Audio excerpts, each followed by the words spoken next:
Welcome to the Garage Gym Athlete Podcast, where we talk about fitness, health, and anything to help you become the most optimal human beings. Let's dive into it. Ladies and gentlemen, welcome to the Garage Gym Athlete Podcast. Jerred Moon here, and today I'm going to be talking about safety. And this isn't what I originally had planned for the podcast, but Joe brought to my attention this man named Justin Vicky, who was 33 years old, and he just died. He died a few days ago, back squatting somewhere between 400 and 500 pounds. And I want to cover some safety tips. I'm just shocked. And I think that this is awful. What happened, it's so unfortunate. I feel so bad for his family, for everybody involved. So first off, I want to say what I'm not doing. You'll notice that this podcast is not titled anything with Justin Vicky or clickbaity or anything like that. What I'm not trying to do is try and get more clicks, views, or listens from this man's death. I would never in a million years do that. So I want everyone to be very clear that's not what I'm doing. But I actually watched the video of him failing on this squat. And be cautious if you're queasy or whatever, be cautious going to check out this video. Okay, that's all I'll say. It might, I don't even know if it'll survive being on the internet for very long. But I watched it and I just feel like there is a lot of information I could give to keep everyone out there who's at least listening or in this community, keep you guys safe and things that I've done. So I'm going to say what happened to Justin. He was squatting a little bit more than he could handle. He did have a spotter. And what happened was he went down, he got stuck. It was pretty apparent that he wasn't going to be able to get out of the lift. And I think because he had a spotter, he didn't want to bail with it off his back. And to be honest, the bar seemed high on his spine, not like a low bar back squat or anything, it's high bar, like pretty high bar. And so he couldn't bail out how you should if you are going to bail, which is the weight dropping off your back behind you. He tried to let it go forward. And when the weight goes forward, he tried to duck his head down to where the bar would basically roll over the top of his head and hit the ground. But that's unfortunately not what happened. It caught his skull and his neck really hard, probably severed his spinal cord. I don't know all the details. All I do know is I saw the video and the man is since deceased. So I want to talk about a few things about this in general. Again, I'm blown away. I can't believe this happened. I feel so bad, but we're going to get into this stuff anyway. So first thing I want to talk about is how to spot someone on a back squat. And I feel like I'm going back to everything I learned. When I was coming up in the fitness world, it was me and one of my best friends at the time. His name was Barrett. And like we were the gym training partners. It was me and Barrett. Like we were the two dudes who we were training no matter what. We were probably the most serious people when it came to training that anyone else in the school even knew about. This was in high school. And his dad had played football for the University of Texas, UT. And he taught us a lot. He just taught us a lot about safety and all these different kind of things. And I'll never forget, he was the one who taught me how to spot someone on the back squat. Because Barrett and I weren't throwing around lightweight. Not even in high school, is pretty heavy stuff. And he saw me try to spot Barrett once on a heavy squat. And I was doing what the guy was trying to do with Justin Vicky, which is just trying to help with the bar a little bit, right? Like I'm just trying to put my hands on the bar and maybe help lift you up a little bit. But when you're squatting really heavy, you can't do a lot. Like you can't do a lot in that position as the spotter, just trying to put your arms on the bar. This is why it could also be silly if you're a big, strong dude and if your wife is a small female, if you're like, oh, I'm going to try and back squat 500 pounds right now, but you know what? She's got me. These aren't good ideas, right? You should have someone who of close to equal strength spotting you on something really serious like that. So that's thing one. Anyway, so he saw me and he corrected me. He's like, when you're getting to serious weights, this is how you spot someone on a squat. And this is how I've always spotted anyone, whether it makes you uncomfortable or not. If I am going to spot you on a heavy squat, we are basically doing this movement together, okay? Because the fact that you've asked me to spot you means that you think that you might not get it, right? Like you're doing something outside of your limitations. You might need my help.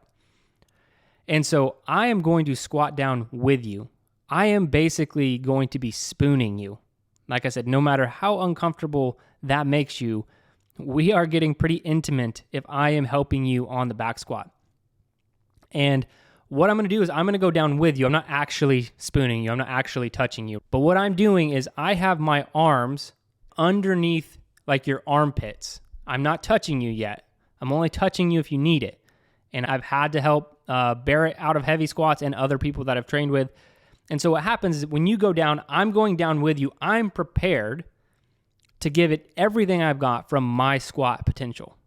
Okay, so what I'm going to do and what has happened is, so say Barrett goes down, he's got 450 on the bar. I have my arms underneath him. I've also squatted down. I'm in a very good position to be able to squat a lot of weight just because of my mechanics.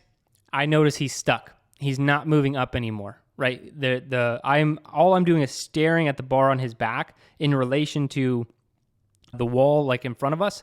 And if I see that he's stuck, I'm giving him a fraction of a second to see the bar move again. Because once you get stuck, like the bar's going somewhere. And so I give that fraction of a second. The bar has stopped. Once I see no movement, I'm now going to wrap my arms around the front of Barrett's chest or whoever I'm spotting. And then we are going to squat up together. Now, the job of the person squatting is to not drop the bar off their back because of how close I am and how engaged I am. But ultimately, if you did do that, I would still be able to separate myself. But there has to be a relationship there with the person spotting you. Hey, I will not let you fail this rep. And two, you don't worry about having to bail out on the bar because I've got you. We're going to get this weight up together. And so when I place my arms around the front of my training partner, my palms are on his chest. I've locked the crooks of my elbows into his body and his armpits. Now we're squatting together. I can probably exert a couple 100 pounds worth of pressure upward in that position because I'm in the squat position. I'm ready to go. If I'm just trying to do like a basic high pull with my arms on the barbell, I might only be helping 20 pounds worth, which might not be enough to get somebody out of that tricky of a situation. So I just wanted to go over how to properly spot someone on a squat because I've been watching some stuff about this unfortunate occurrence, and a lot of people are talking about, well, this is how you need to bail. You need to learn how to bail. And I get that, but when you're dealing with weights like this, bailing shouldn't really be something that we're talking about. Now, I've bailed on these weights. I've bailed on a back squat at 430. I've bailed on a box squat close to 500. I think it was 495. I wrote about that on the blog a long time ago. And the one time I wrote about it, I bailed how Justin Vicky did. I just got lucky. I bailed exactly how he tried to bail, which was going forward. I luckily got out of it. And the reason I did that is because there was a box behind me. And I actually got pancaked by the weight. My lower back couldn't handle it. So I got squished. And that was one of the scariest moments in my life. Luckily, I was okay, but anything could have happened. I feel very fortunate to have walked out of that unscathed. So you have to know how to spot somebody on the back squat because this is such a terrible situation. I'm not trying to fault the spotter who was spotting him, but he just, if he had a little bit more training or if somebody had told him how to spot someone better, if he had a better spotter, things may have been different.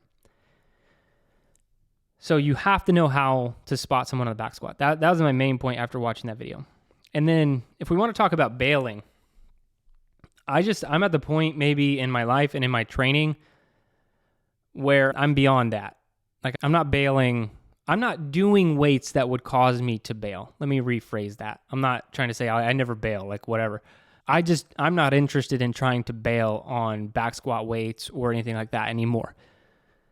And if I am lifting that heavy, I'm just going to have either squat spotter arms that are almost too high, that are going to catch me at the bottom range of my position. That way, if I can't handle it, I'm just dropping to the ground and that bar is safe on the spotter arms. One, if you're going to do it, have an amazing spotter. Other things, just don't bail. Okay? Don't bail. Don't worry about bailing. And so what do you do instead of you bail? You get spotter arms attached to your squat rack. That's it. If you're like, oh, those are expensive, who cares? Is your life not is your life not worth it? Is your life not worth a pair of spotter arms? A couple $100, maybe $1,000 for an amazing power rack and spotter arms? You have to be safe. That's a big reason why I don't buy crappy equipment from these manufacturers I've never heard of before. Like most of the stuff I buy is from Rogue, and it's for one reason. It's safety. I trust that company to not break, for the pull-up bar to not break when I'm on it, or the spotter arms to give out when I actually do drop the weight on it. Like those are the things that I'm looking at, why I buy a more expensive brand.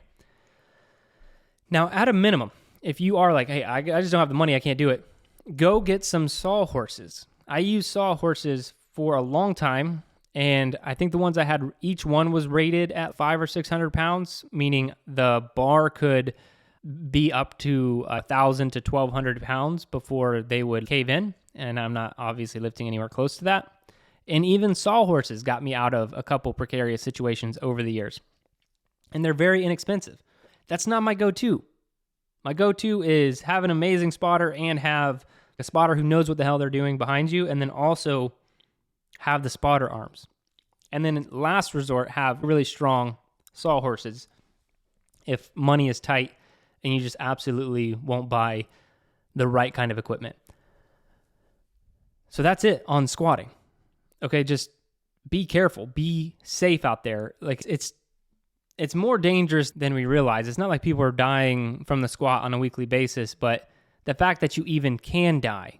There was, I can't remember his name now. This is just coming to me, but I remember he was in the CrossFit community and he dropped a snatch, I think, behind him.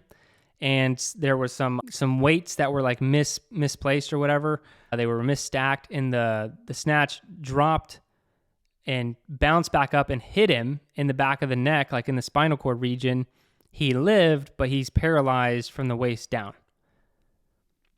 So like even the cleanliness of your garage or your training space matters. They teach this stuff if you were to ever go through an NSCA, National Strength and Conditioning Association. They teach this stuff in their certs for CSCS, for TSAC-F, like all these things. They teach you like how much clearance there should be around racks and all these kind of things. And so that's why it's good. But to be honest, most people don't have that level of certification. Most gyms don't follow those rules. Most CrossFit coaches, in that instance, they also don't try and get that kind of certification. But these kind of things are important. So having a clear space is very important. Having all the safety equipment every time. Making sure everything in your garage is correctly installed.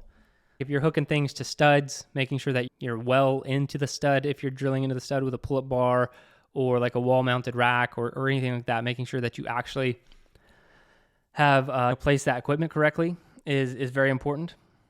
Now, this made me think of just some other things I would like to say just for safety concerns. Because if this ever happened to one of our garage gym athletes, like I would feel absolutely awful. Like I would just feel horrible. I couldn't take it. Like I wouldn't be able to take it. So if you're one of our garage gym athletes, listen to everything I'm saying right now. So other things that are dangerous and can be in the garage gym. Too high of a heart rate for too long. I feel like I've been mentioning this for a couple years, but just in case anyone's missed it, like the reason I don't like CrossFit, like the actual reason is I don't like high intensity done on a daily basis. It stresses your central nervous system out too much. But also, if you're in zone 4 or zone 5 for 30, 40, 60 minutes And I'm not talking about CrossFit. I'm talking about if you're just running or doing Murph or whatever, and it's taking you that long because you're not fit enough to be doing it. So it's taking, 60 minutes and you're in zone 5 the whole time. You'll probably survive it. I'm not saying that you're going to die, but it's not actually good for your heart. And I think we should throw that out there. Make sure that everybody knows, okay? It's not good for your heart. It's not good for your heart to be operating at max capacity, actually redlining it for that long. Zone 4 and Zone 5 are supposed to be reserved for sprints with recovery and short bursts, not meant to push yourself in that zone for an hour or 45 minutes or hour and a half or anything like that. The one time I did that, it was like an hour and a half in pretty much Zone 4, Zone 5. I went to the emergency room. I've told that story on the podcast. And I knew it was dangerous, but I just felt like, you know what, I could handle it. And I was ultimately fine. I just had some like irregular heartbeats. I was a little bit concerned. Like my wife was concerned as well.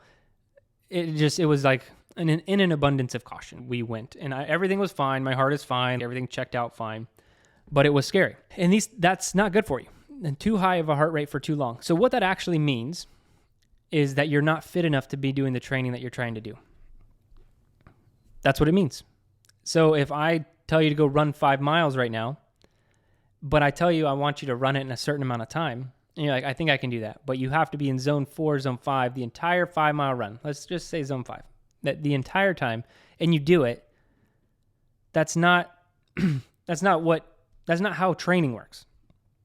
You should build your aerobic base to where one day it's way easier to run 5 miles in the time frame that you want or the time that I gave you or whatever, not just try as hard as you can with this maxed out redline heart rate and hope everything's okay. If you train like that all the time, it's bad for your heart. You're doing the opposite of good things. We're no longer talking about fitness anymore. You're just crushing your body.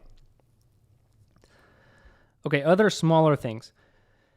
Anytime momentum is getting involved, you are at risk for injury. And what I mean is a kipping pull-up. So kipping pull-ups, you're increasing your chance of injury because you're using some strength, but then you're letting momentum jerk your body around. And it's not like I'm necessarily hating on the kipping pull-up. This could be anything. Like a kettlebell is just no different. If you're not properly using a kettlebell, can jerk you all over the place. Like I've seen it happen with people using a kettlebell too heavy. They try and do kettlebell swings and they can even end up taking a couple steps forward or backwards because the weight's too heavy and they don't know what the hell they're doing. So anytime momentum is involved, which can also be on things like the push press or the snatch or the clean and jerk, you are increasing your risk of injury if you don't know what you're doing. So make sure that you treat those things as serious as they are. Like anytime momentum is getting involved, then we have to make sure that we are actually using our muscles to engage, slow down, utilize eccentric and concentric portions correctly in the movement pattern, and not let the weight ever control us. That's just a quick one. Like this is to avoid injury. It's not necessarily to avoid death. Now, a bigger one that I think about all the time is if you have young kids and you have a garage gym, you have a responsibility to be incredibly safe and to set that environment up in a safe way. Because like this is something that actually stresses me out sometimes. We recently were getting our house ready to sell, and we had to put a bunch of crap in the garage, which I don't like. The garage is for the gym. But we had to put a bunch of stuff in there. So it was really cluttered for a while until I cleaned it up. But it got so cluttered, like I was having to put barbells in weird spaces and like things in other spots. And I told Emily, I was like, hey, it was just for one day. I was like, don't let the kids go in the garage today. Like I like locked the door. I don't want them to go in the garage. Just because they'll get in there and they'll mess around with weights or whatever. But I also know what could happen if a trap bar fell over on top of my 5-year-old, or a kettlebell falls off something, or a weight falls off somewhere, or barbell gets unracked. Like there's just a lot of things that could happen. Again, it might not be death, but it could be serious injury, especially depending on the age of your children. The younger they are, the worse this could be. And so if you have a garage gym, it's your responsibility to keep that as a safe environment for your family. And I don't feel like I should have to say that. I feel like we all know that, but I think that sometimes we can get really emotionally detached from what we actually have in our space. We have a garage gym. Most Americans don't have a garage gym, so not everyone thinks about it as much, but a gym can be a dangerous place. Just lots of heavy objects, things swinging around, like it can be a dangerous place. So you have to set up that environment to make sure it's a safe place for even when you're not around. Now, if you have older kids, or your kids are getting older, and you're teaching them how to work out, again, it's your responsibility to teach them everything that we're talking about here. Like how to properly spot somebody, how to be safe when lifting, all of these kind of things. That's another thing. If someone's going to come into your gym and use it, whether it's your kids, whether it's your friends, your neighbors, spouse, whatever, it's even if you're not a coach, it doesn't matter. It's your responsibility to at least give some guidance because it's your space. You need to keep everyone safe in your space. And you need to make sure that they are doing things correctly and that they're not going to hurt themselves. And now the last thing I want to say is just to make sure that you have padded ground in your garage gym. This used to be a negotiable item for me, but it's non-negotiable because you can really jack yourself up if you don't have a padded ground from jumping, landing, rebounding, and even like doing deadlifts, things like that. Definitely have a padded ground so it doesn't have to take such a toll on your body, and you will be a lot better for it. And that's basically most of the tips I could think of. Some of them are general, some of them are serious, some of them are not. But I just felt so bad for Justin Vicky and his family, definitely thinking about his family this week, and I just think it's awful. And it's something that absolutely could have been avoided, but there's no reason to dwell too much on that. What's done is done. I think for any garage gym athlete out there listening right now, all I want for you is to be safe. Just be safe. There's no reason to lift insane weights alone. I think we've always said that, especially when we get into testing and stuff like that. If you're going to be trying for a PR and you're concerned, you are getting a spotter, or you're going to have spotter arms, or you're not going to do it. There's no, I think I'll be okay. There's no reason for that. Okay, I'll admit, like, I used to be that level of stupid. Like, in my early 20s, like, I was probably that level of stupid. But I'm not that stupid anymore. I take this stuff very seriously.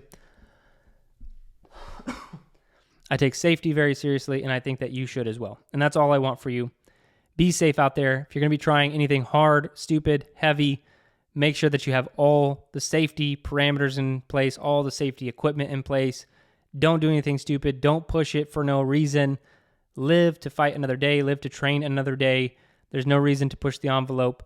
Really, unless you're a competitive athlete and like your financial livelihood is on the line, maybe you have an argument for doing something stupid.